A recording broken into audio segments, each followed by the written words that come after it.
Sinon, susciter la curiosité autour de 2 crimes survenus en milieu militaire au sud du Gabon. L'on se souviendra de ce crime crapuleux d'un autre militaire à Nanga, à quelques encablures de Mouila et en pleine manœuvre militaire. Les conclusions de l'instruction n'ont pas encore été rendues publiques. Cependant, la famille du jeune Mouega a saisi le tribunal de première instance de Libreville. Le ministère de la Justice, qui affiche clairement sa détermination à traquer les auteurs présumés, est attendu au pied du mur. Pour la fin de ce journal, nous revenons donc ce soir, toujours en page magazine de la rédaction de Gabon Télévision, sur l'entretien accordé au porte-parole de la présidence de la République gabonaise, Alain-Claude Biliminzé, par la chaîne Africa 24. Je vous propose de regarder. Je reçois M. Alain-Claude Biliminzé, porte-parole de la présidence de la République du Gabon. M. Biliminzé, merci d'avoir accepté notre invitation. C'est moi qui vous remercie. Alors vous avez devant vous une série de questions. Première question, s'il vous plaît. Pourquoi la loi introduisant la biométrie dans le processus électoral prend en compte l'enrôlement lors de la création du fichier électoral et pas l'authentification des électeurs lors du vote? Authentifier les électeurs lors de l'enrôlement nous est apparu comme la solution la plus efficace. Parce que l'électeur se présente volontairement, ce n'est pas une obligation, et parce que nous tenons un fichier d'état civil qui connaît des difficultés et qui ne date pas d'aujourd'hui. Et donc, il nous a paru essentiel, effectivement, de faire en sorte qu'au moment de l'enrôlement, l'électeur soit identifié de manière biométrique. Le problème qui se pose à nous pour ce qui est de l'authentification, c'est que le Gabon est un pays d'Afrique subsaharienne qui n'a pas encore atteint les niveaux de développement des pays occidentaux, notamment en ce qui concerne l'infrastructure informatique. Nous n'avons pas encore réussi dans notre pays à amener la fibre optique dans tous les villages. Donc si nous le faisions, nous aurions pu effectivement authentifier l'électeur au moment du vote. Mais à l'heure actuelle, cela n'est pas possible. Authentifier l'électeur veut dire que vous avez une base de données centrale et vous avez donc des terminaux dans chaque bureau de vote. De sorte que le citoyen qui se présente pose son index et automatiquement sa photo apparaît sur un écran d'ordinateur. Techniquement, ce n'est pas possible, mais politiquement, nous verrons. Donc sur le fond, l'opposition a raison lorsqu'elle revendique une plus large application de la biométrie. Pourquoi voulez-vous considérer que c'est l'opposition qui revendique la biométrie? Dans le développement de notre pays, nous avons besoin de sécuriser nos grands fichiers. Le fichier d'état civil, le fichier du foncier, le fichier des personnes morales, notamment les entreprises. Et donc, ce n'est plus une question d'opposition, c'est une question de développement. Nous voulons sécuriser nos fichiers. Et si la biométrie peut aider à sécuriser les élections, tant mieux. Mais nous n'attendons pas l'opposition pour transformer le Gabon. L'opposition dénonce le fait que seul le gouvernement aura accès à ce fichier électoral biométrique informatisé. C'est que l'opposition ne connaît pas la loi et ne sait pas de quoi elle parle. Nous avons adopté une loi sur la biométrie, dite la loi sur la protection des données à caractère personnel. Et cette loi donne à chaque citoyen gabonais la possibilité de vérifier que ces données ont été bien recueillies dans les normes édictées par la loi et de les contester si besoin est. Question suivante. L'opposition brandit à nouveau la menace du boycott, cette fois pour les élections locales de 2013.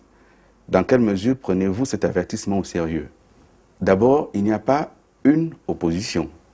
Il y a des partis de l'opposition. Et lors des élections de 2011, certains partis d'opposition ont participé aux élections et ont quand même des élus à l'Assemblée nationale. Donc qu'il y ait une frange de l'opposition qui prône aujourd'hui le boycott, encore une fois, parce qu'elle n'a pas de projet. Et une frange d'opposition avec des leaders charismatiques, quand même. Autoproclamés et proclamés par les médias comme étant charismatiques. Mais on voit bien ce qui se passe. Cette opposition a tenté, pendant le séjour du président Ali Bongo à Paris, d'organiser quelques manifestations. Et de ce que nous avons comme information, ça a rassemblé 6 personnes. Si c'est ça le charisme, moi je veux bien.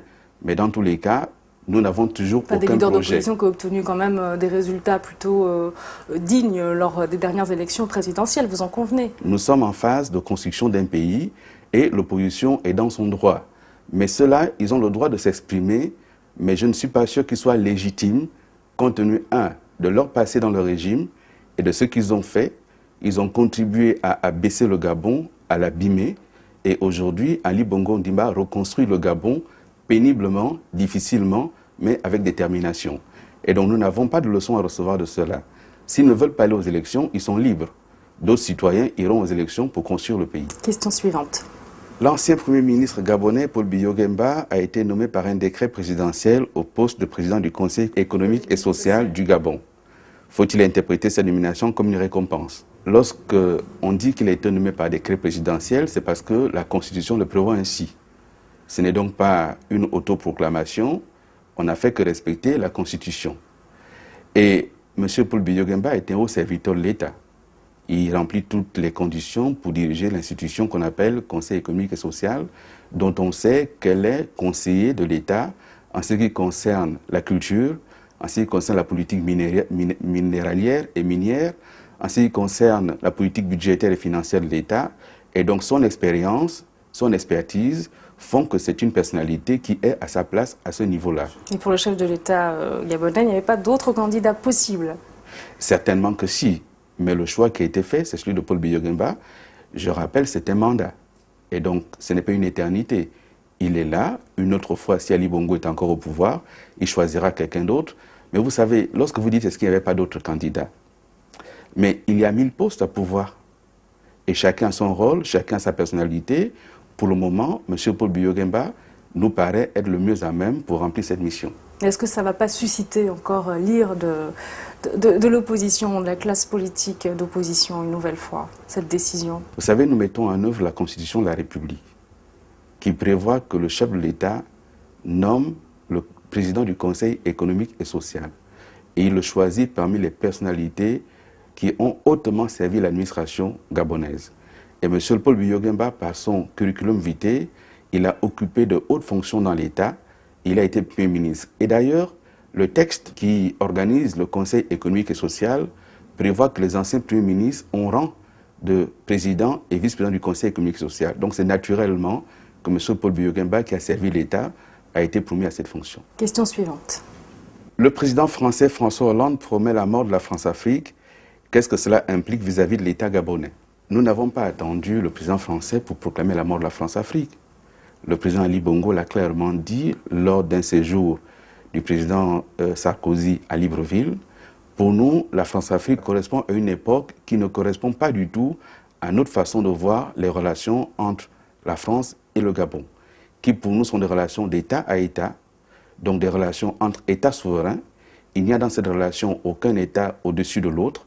Qu'est-ce que ça implique pour le Gabon? Si tant que la France-Afrique a impliqué quelque chose pour la France, pour le Gabon, nous sommes dans une posture et dans une démarche qui nous amène à accroître ce partenariat avec la France et à diversifier avec d'autres partenaires. Donc pour nous, la volonté de faire en sorte que la France-Afrique n'existe plus est beaucoup plus une construction médiatique. Je vous indique que Ali Bongo est pour un partenariat dénué de tout complexe. Et c'est pour cela que je vous dis, ce sont des relations d'État à État. François Hollande est président français, il indique la démarche qu'il entrevoit vis-à-vis de l'Afrique. Mais nous n'attendons pas d'orientation ni d'injonction. Pas de remise à plat. Mais la remise à plat de la part de qui? En ce qui nous concerne, nous ne sommes pas acteurs de la France-Afrique. Nous sommes un État et nous avons diversifié nos relations. Celle avec la France est privilégiée pour des raisons historiques, mais ce n'est pas la seule relation que nous avons. Question suivante. Malgré la volonté du Gabon de diversifier ses partenaires, la France constitue son principal partenaire économique. Pour combien de temps encore? La France, jusqu'il n'y a pas très longtemps, tenait effectivement le premier rang. Mais depuis un temps, les pays d'Asie, dont la Chine, ont une présence de plus en plus accrue et la position de la France s'érode. Il tient donc à la France de conforter sa position au Gabon. Le Gabon est ouvert. Le président Ali Bongo Ondimba ne fait pas de la question de la diversification de l'économie un slogan. C'est une réalité qui l'a amené à multiplier des voyages à l'étranger, en Corée du Sud, en Australie, en Grande-Bretagne, aux États, pour appeler les investisseurs. Et naturellement, la France, qui a un partenariat traditionnel ancien avec le Gabon, devrait accroître sa présence. Vous savez, en 2010, lorsque le président Ali Bongo Ondimba a pris la décision d'arrêter l'exportation des grumes, effectivement, beaucoup d'entreprises françaises se sont senties un peu mal à l'aise. Mais aujourd'hui, en 2012, à l'heure du premier bilan, nous avons un accroissement d'unités de transformation du bois de l'ordre de 40%. On est passé de 80 unités à plus de 114 unités aujourd'hui. Et en termes de main-d'œuvre, d'emplois créés, nous sommes passés de 3800 emplois à plus de 7000 emplois maintenant. Générés par quoi? Par la question de la transformation et la question d'une valeur ajoutée. C'est cela le Gabon d'aujourd'hui. Alors le Gabon vise l'émergence. Dans quelle mesure l'État du Gabon entend transformer cette coopération économique très forte avec la France pour en faire justement un partenariat de plus en plus gagnant-gagnant? Mais dans la mesure principalement où nous attirons d'autres investisseurs. Je rappelle que sur 2010 et 2011, nous avons attiré au Gabon plus de 4 milliards de dollars d'investissements étrangers directs. Il revient à la France de comprendre que les choses sont en train de changer et qu'il est important qu'elle ne se désintéresse pas de l'Afrique, mais qu'elle ait un regard différent et nouveau sur l'Afrique. On peut faire du business en Afrique et s'en sortir. L'Afrique est un continent d'avenir et la position d'Ali Bongo Ondimba, c'est que nous n'avons plus besoin d'aide au développement, nous avons besoin de partenariat et d'un leadership accru sur les questions de commerce et de business. Alors, Monsieur le Ministre, nous arrivons à la fin de cet entretien. Voici ma question joker. On se souvient de votre exclusion du RPG. Aujourd'hui, vous êtes porte-parole de la présidence. Comment vous expliquez ce grand écart que beaucoup ont considéré comme une trahison? Le RPG, en 2002, a rejoint la majorité présidentielle. Et avant d'être aujourd'hui le porte-parole de la présidence de la République, j'ai été pendant longtemps le porte-parole de la majorité. Et donc, le chef de l'État m'a appelé à ses côtés parce qu'il a estimé que je pouvais apporter quelque chose dans le contexte du nouveau Gabon, et je ne suis pas le seul. Nous sommes un bon groupe de compatriotes et de Gabonais, dont beaucoup étaient dans l'opposition radicale et qui rejoignent aujourd'hui Ali Bongo Ondimba. Pourquoi? Parce qu'il a une cohérence, il a une vision, il a un discours, et qu'en face, nous avons une opposition atone, sans le seul projet eux-mêmes. Le projet de ces gens-là, c'est être calife à la place du calife, mais ce n'est pas le Gabon. Ce n'est pas votre exclusion qui est à l'origine de votre ralliement aux côtés de la présidence? J'ai travaillé déjà à l'Assemblée nationale dans le cadre de la majorité. J'ai fait des propositions de loi pour soutenir cette majorité. Et Ali Bongo Ondimba a tenu compte de cela. Il m'a appelé à ses côtés. Je ne sens pas du tout en moi un reniement. Au contraire, c'est un accomplissement. Très bien. Monsieur Alain-Claude Bilibinze, merci. Vous êtes donc le porte-parole, je le rappelle, de la présidence de la République du Gabon. Merci.